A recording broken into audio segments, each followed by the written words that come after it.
Hello and welcome to a brand new episode of Autocar India Quick News. Coming up over the next few minutes is your weekly snapshot to all the latest from the world of automobiles. But before we begin, do hit subscribe to the Autocar India channel and press the bell icon to stay notified on all our latest uploads.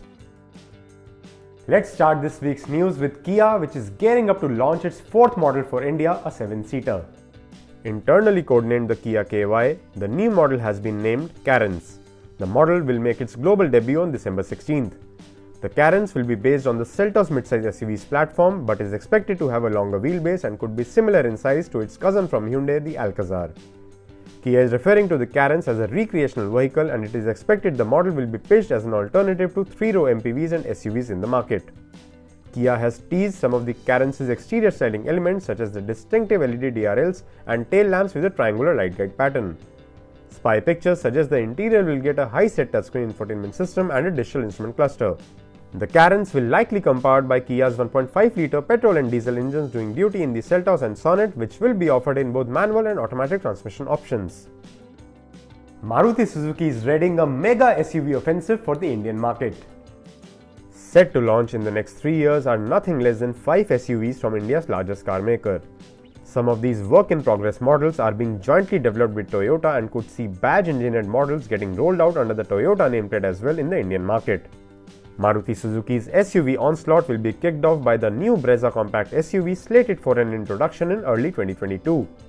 While it will retain its underpinnings, the new Brezza will get updated styling, a plusher interior and host of new features including a sunroof. Next up, one of the most anticipated SUVs, the Suzuki Jimny, is also set to make an India entry in a 5-door avatar. The compact SUV will be around 3.8 meters in length and will be pitched against the Mahindra Thar. It is likely to sport a 1.5-litre naturally aspirated petrol engine. 4-wheel drive will be included too. Maruti Suzuki is also working on another compact SUV based on the Heartec platform. The Baleno-sized model will rival the likes of the Hyundai Venue and Kia Sonet. The crossover is likely to have a coupe-like roof, sportier stance and SUV-like body cladding. The model could be the production version of the Futuro E concept that was shown at the Auto Expo 2020. Maruti Suzuki's long overdue Creta rival is also in the works. The model is expected to be around 4.3 meters in length and could be based on the Toyota Daihatsu DNGA modular architecture. The SUV is primarily going to be a Toyota product and will also be manufactured at Toyota's plant in India on the outskirts of Bangalore. The model could sport the Vitara name. The next generation Vitara will sport a 1.5-litre petrol engine with high level of electrification. And finally, India's largest car maker is also working on a 3-row premium SUV which would be based on the Ertiga.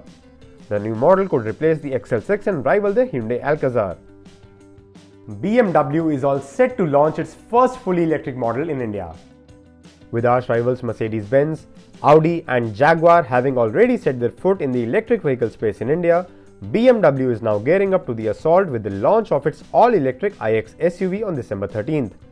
The iX is a very futuristic take on BMW's unmistakable styling with elements such as an oversized kidney grille, a quartet of LED light bands replacing the traditional Corona light signatures, and a sleek pair of tail lamps at the rear.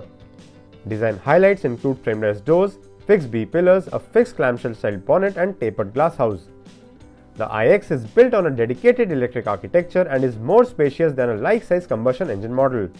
The interior features a flat floor and plentiful usage of recycled materials. The highlight, however, is the hexagonal steering wheel and the massive curved display that doubles up as the infotainment unit as well as the instrument cluster. The display combines a 14.9-inch infotainment system and a 12.3-inch digital instrument cluster alongside a newly designed head-up display as well. The high-mounted driver armrest houses the BMW iDrive rotary drive selector and the boot capacity is set at 650 litres. Internationally, the iX is available in 2 variants, xDrive 40 and xDrive 50. While the former produces 326 horsepower and 630 Nm of peak torque, the latter produces 523 horsepower and 765 Nm of peak torque. Both variants get a dual motor setup with one motor on each axle along with an all-wheel drive system on board. The iX xDrive 40 comes equipped with a 71 kWh battery pack offering a range of 414 km, while the xDrive 50 gets a 105.2 kWh battery pack with a much higher WLTP range of 611 km. The batteries support DC fast charging of up to 195 kW, enabling them to go from 10 to 80% in 35 minutes. The 11 kW AC wallbox charger can top up the iX from 0 to 100% in less than 11 hours for the xDrive 50 variant and under 7.5 hours for the xDrive 40 trim. The iX will be BMW's flagship EV in the Indian market and go up against the Mercedes-Benz EQC, Audi e-tron Sportback and Jaguar I-Pace. Toyota has some good news for all the pickup truck fans in India. Toyota has finally confirmed the launch of the new Hilux in India. The Hilux is slated for introduction in January 2022. The 2022 Hilux pickup is built on the same platform as the Innova Krista and Fortuner but is significantly longer at nearly 5.3 meters. For the Indian market, Toyota will bring the dual cab version of the Hilux, but it is unclear whether there will be a single cab version for the commercial segment as well. Design and styling is rough and tough, with a large hexagonal front grille flanked by headlamps with LED DRLs up front, flared wheel arches at the sides and neatly integrated taillights at the back. The Hilux will share a lot of components inside with the Innova Krista and Fortuner and will get features like an 8-inch touchscreen infotainment system. The Hilux could be offered with two engine options from the Innova Krista and Fortuner respectively. Base variants are expected to be powered by the 2.4-litre diesel engine producing 150 horsepower, while higher trims could feature the 204 horsepower 2.8-litre diesel unit. Transmission options could include both manual and automatic along with a 4x4 system on the top spec model. The Hilux is likely to be priced between 25 and 35 lakh rupees ex-showroom. And coming to two-wheelers now, there is the entry of a brand new electric scooter in the Indian market. Bengaluru-based EV startup Bounce has introduced its first electric scooter, the Bounce Infinity E1, priced at 68,999 rupees ex-showroom Delhi with battery and charger and rupees 45,099 without it. Bounce has announced two subscription plans for swapping the lithium-ion battery pack. The Infinity E1 gets an elegant design with LED projector headlamps, flush-fitting rear foot pegs and stylish alloy wheels. It also gets a digital instrument cluster with Bluetooth connectivity, geofencing and a tow alert. There is a telescopic suspension up front and twin shock absorbers at the rear. It also gets disc brakes at both the ends with an electronic braking system and regenerative braking. The Infinity E1 is powered by a 2 kWh swappable lithium-ion battery pack that offers a claimed range of 85 km on a single charge. The motor on the electric scooter generates a torque output of 83 Nm and Bounce claims a top speed of 65 km per hour. While bookings for the Bounce Infinity E1 have commenced for a refundable amount of 499 rupees, the deliveries are being claimed to begin in March next year. After resurrecting Java, Mahindra's classic legends is now in the process of reviving two more iconic motorcycle brands, Yazdi and BSA. BSA Motorcycles has showcased its first new offering, the Gold Star, which is heavily inspired from the original model. The new bike gets a proportional design and classic lines that are neatly executed on the body. The Gold Star also features a twin-pod instrument cluster. Powering the motorcycle will be a new 650cc single-cylinder engine that will be liquid-cooled. Electric two-wheeler maker Ather Energy has commissioned its second manufacturing facility in Hosur, Tamil Nadu. The company plans to expand capacity from the existing 120,000 units to 400,000 units.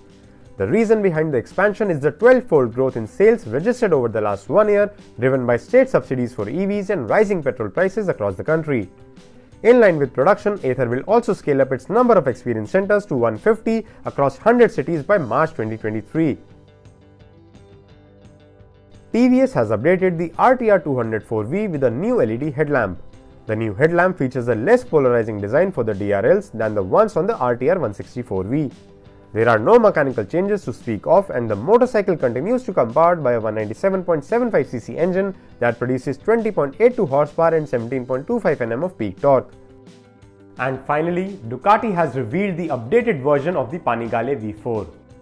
The model year 2022 Panigale V4 gets improved ergonomics with a flatter seat and a redesigned fuel tank.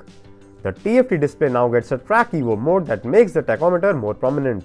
It also gets 4 power modes: full, high, medium and low. The Panigale V4S variant now gets an all-in suspension at the front, while the rear shock and steering damper remain unchanged. The updated Panigale V4 continues to come powered by a 1103cc V4 engine with power up to 215.5 horsepower. More radical changes, however, have been done to the gearbox, which now has a taller 6th gear that enables in a 5 km per hour higher top speed of well above 300 km per hour.